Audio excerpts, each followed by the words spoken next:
Jumpa lagi Sobat Olahraga, semoga kalian selalu dalam keadaan sehat dan penuh semangat. Hari ini kita punya kabar terbaru seputar Timnas Indonesia yang sayang banget kalau dilewatkan. Berikut berita lengkapnya. Timnas Malaysia dibantai Yaman 0-4, netizen ASEAN serbu, belajarlah dari Indonesia. Blackpool beri sinyal pertahankan Elkan Bagot, meski langganan cedera. Tapi sebelum kita masuk ke inti pembahasan, dukung dulu channel ini dengan menekan tombol subscribe. Dengan begitu, saya makin semangat menghadirkan berita-berita menarik untuk kalian. Skor 4-1 yang diraih Timnas U17 Indonesia saat menghadapi Yaman menjadi kebanggaan tersendiri bagi publik tanah air. Pertandingan itu menunjukkan kualitas luar biasa dari skuad Garuda Muda. Gol pembuka dari Zahabi Goli menjadi pemicu semangat, disusul penyelesaian ciamik dari Fadli Alberto di babak pertama. Meski Yaman sempat memperkecil skor, Evandra Florasta menjadi aktor utama di babak kedua dengan mencetak 2 gol tambahan. Kemenangan tersebut bukan hanya memastikan Indonesia lolos ke Piala Dunia U17, tetapi juga menjadi sinyal bahwa Indonesia sedang berada di jalur yang benar dalam pengembangan sepak bola usia muda. Namun di balik keberhasilan itu, sebuah video lama mendadak viral kembali di media sosial. Video yang menampilkan kekalahan telak Timnas Malaysia U17 dari Yaman dengan skor 0-4 pada edisi Piala Asia U17 2023 menjadi bahan tertawaan netizen. Tak sedikit yang membandingkan hasil Malaysia itu dengan performa impresif Timnas Indonesia saat ini. Media sosial seperti TikTok, Twitter, dan Instagram pun ramai membahas perbandingan antara dua negara jiran ini. Salah satu komentar dari netizen Vietnam menulis, "Malaysia dulu sok merasa paling hebat di ASEAN, sekarang bahkan tidak lolos ke turnamen. Indonesia pelan-pelan tapi pasti, sekarang sudah sampai Piala Dunia." Komentar lain dari netizen Thailand menyebut, saatnya Malaysia belajar dari Indonesia, bukan hanya bicara besar tapi kerja nyata. Fenomena ini menunjukkan betapa cepatnya perubahan dalam peta kekuatan sepak bola Asia Tenggara. Dulu, Malaysia mungkin kerap memandang remeh Indonesia. Kini, justru mereka menjadi sorotan karena tertinggal cukup jauh. Banyak netizen menyarankan agar FAM, Federasi Sepak Bola Malaysia, segera mengevaluasi sistem pengembangan pemain muda mereka. Presiden FAM, Datuk Hamidin, akhirnya buka suara menanggapi gelombang kritik tersebut. Dalam wawancara terbarunya, ia secara jujur mengakui bahwa sepak bola Malaysia saat ini sedang tidak baik-baik saja. Ia menyebut kegagalan lolos ke Piala Asia U17 sebagai bukti nyata bahwa pembinaan usia muda mereka tidak berjalan dengan optimal. "Saya harus akui, kami tertinggal. Lihat Indonesia. Mereka bukan hanya lolos ke Piala Asia, tapi juga ke Piala Dunia. Ini sebuah pencapaian besar yang tidak mungkin terjadi tanpa kerja keras dan visi yang jelas," ujar Hamidin. Ia bahkan menyatakan niatnya untuk bertemu dengan Erick Thohir, tokoh penting di balik reformasi sepak bola Indonesia. Menurut Hamidin, pengalaman Erick sebagai mantan Presiden Inter Milan dan pemilik Oxford United bisa menjadi sumber inspirasi untuk membangun ulang sistem sepak bola Malaysia. "Saya ingin belajar langsung dari Erick Thohir dan PSSI.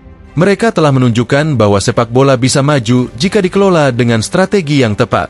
Ini bukan soal gengsi, tapi demi masa depan sepak bola Malaysia," lanjutnya. Langkah Hamidin ini dianggap sebagai sinyal bahwa Malaysia mulai menyadari ketertinggalan mereka. Banyak pihak melihat ini sebagai momen kebangkitan yang mungkin akan datang, asalkan mereka serius membenahi diri. Di sisi lain, Indonesia patut berbangga karena kini menjadi rujukan baru dalam pembinaan sepak bola ASEAN.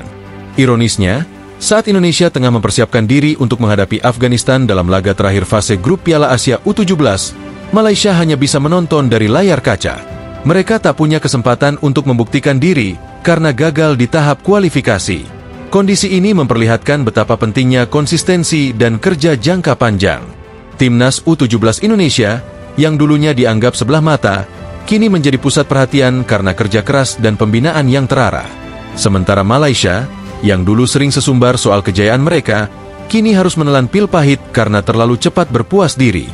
Kedepan, pertandingan melawan Afghanistan akan menjadi pembuktian lanjutan bagi Zahabi Goli dan rekan-rekannya. Meski tiket ke Piala Dunia sudah di tangan, kemenangan tetap penting untuk menjaga momentum dan mempertegas dominasi Indonesia di grup. Dan siapa tahu, kemenangan berikutnya bisa membuat Malaysia semakin ingin berguru ke negeri yang dulu sering mereka remehkan.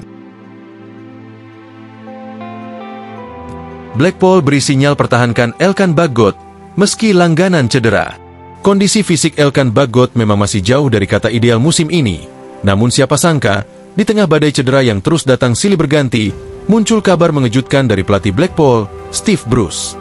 Pelatih senior tersebut justru memberi sinyal kuat untuk mempertahankan Elkan Bagot musim depan, kendati sang pemain belum banyak memberikan kontribusi nyata karena sering cedera. Pernyataan ini cukup mengejutkan. Pasalnya, secara statistik, Elkan baru mencatatkan 15 penampilan sepanjang musim 2024-2025. Jumlah ini tentu tergolong minim untuk seorang pemain belakang yang diharapkan bisa jadi tembok kokoh di lini pertahanan The Tangerines. Tapi, ternyata Bruce melihat lebih dari sekadar angka.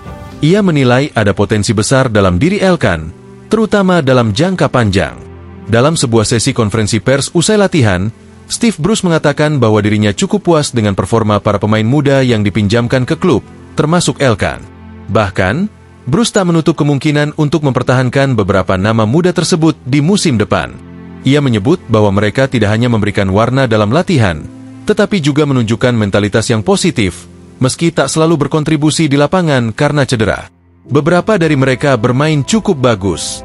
Kami ingin mempertahankan beberapa pemain pinjaman musim depan, dan itu termasuk nama-nama muda seperti Elkan, ucap Bruce. Mereka berlatih dengan semangat, menikmati waktunya di sini, dan kami pun senang bekerja sama dengan mereka. Nama Elkan Bagot memang masuk dalam daftar pemain pinjaman dari Ipswich Town sejak awal musim. Ia resmi bergabung dengan Blackpool pada Agustus 2024 dengan status pinjaman satu musim. Awalnya, ia digadang-gadang akan menjadi pilar baru di lini belakang klub Ligue 1 itu, namun kenyataan tak seindah harapan. Cedera datang terlalu sering dan terlalu cepat. Sepanjang musim ini, Elkan sudah mengalami 3 cedera berbeda. 2 kali engkel, dan 1 kali cedera pada bagian pangkal paha. Beberapa kali ia harus ditarik keluar lebih awal dalam pertandingan, atau bahkan absen dalam waktu lama hanya karena cedera yang didapat saat sesi latihan. Hal ini membuat publik mulai meragukan masa depannya di Blackpool. Namun Bruce sepertinya melihat sisi lain dari sang pemain. Meskipun sering absen, ketika dalam kondisi bugar, Elkan tampil cukup solid di lini belakang. Tinggi badan, disiplin posisi, dan keberaniannya dalam duel udara masih menjadi nilai jual utama. Terlebih, Elkan juga dikenal punya jiwa kepemimpinan yang kuat, sesuatu yang sangat dibutuhkan klub sekelas Blackpool. Saat ini, kontrak Elkan Bagot bersama Ipswich Town masih berlaku hingga Juni 2025. Tapi beredar informasi bahwa dalam klausul kontraknya, ada opsi perpanjangan otomatis selama 1 tahun yang bisa diaktifkan secara sepihak oleh Ipswich. Jika itu dilakukan, maka masa depan Elkan di Blackpool akan bergantung pada 2 hal. Apakah Blackpool siap kembali meminjamnya, atau justru berani membelinya secara permanen? Dari sisi bisnis, transfer permanen mungkin jadi opsi berat bagi Blackpool. Klub ini bukan tipe tim dengan anggaran besar, apalagi jika mengingat bahwa Elkan adalah pemain potensial yang punya nilai pasar cukup tinggi. Namun jika sang pemain sendiri merasa nyaman dan punya menit bermain yang lebih banyak, kemungkinan untuk bertahan tentu akan tetap terbuka. Menariknya, kabar ini juga menimbulkan banyak spekulasi dari para penggemar tim nasional Indonesia. Seperti diketahui, Elkan adalah bek utama di skuad Garuda ketika dalam kondisi fit. Jika Blackpool benar-benar memperpanjang masa tinggal Elkan musim depan, maka bisa jadi itu adalah kesempatan emas bagi sang pemain untuk membangun kembali konsistensinya. Di usia 22 tahun, Elkan belum terlambat untuk kembali ke jalur terbaik. Namun tentu saja, semuanya harus dimulai dari satu hal, mengatasi masalah cedera. Sinyal dari Steve Bruce ini tentu jadi angin segar, tak hanya bagi Elkan, tapi juga bagi penggemar sepak bola Indonesia yang terus berharap sang bek bisa berkembang di luar negeri. Karena jika ia kembali ke performa terbaiknya, bukan tidak mungkin Elkan Bagot akan kembali jadi andalan, baik di level klub maupun timnas. Untuk saat ini, Elkan masih harus fokus pada pemulihan dan menjaga kebugarannya agar bisa tampil maksimal di sisa musim. Jika ia mampu menghindari cedera dan tampil konsisten, bukan hal yang mustahil namanya akan kembali harum, bahkan bisa lebih besar dari sebelumnya. Blackpool tampaknya sudah siap memberinya 1 kesempatan lagi, dan kini giliran Elkan yang harus membayar kepercayaan itu dengan kerja keras dan dedikasi. Nah, itulah pembahasan kita kali ini. Semoga bisa menambah wawasan dan memberikan informasi yang bermanfaat untuk kalian semua. Jangan lupa terus dukung channel ini dengan like, share, dan subscribe agar kami semakin semangat menghadirkan konten menarik lainnya. Sampai jumpa di video selanjutnya. Tetap semangat dan dukung terus sepak bola Indonesia. Terima kasih.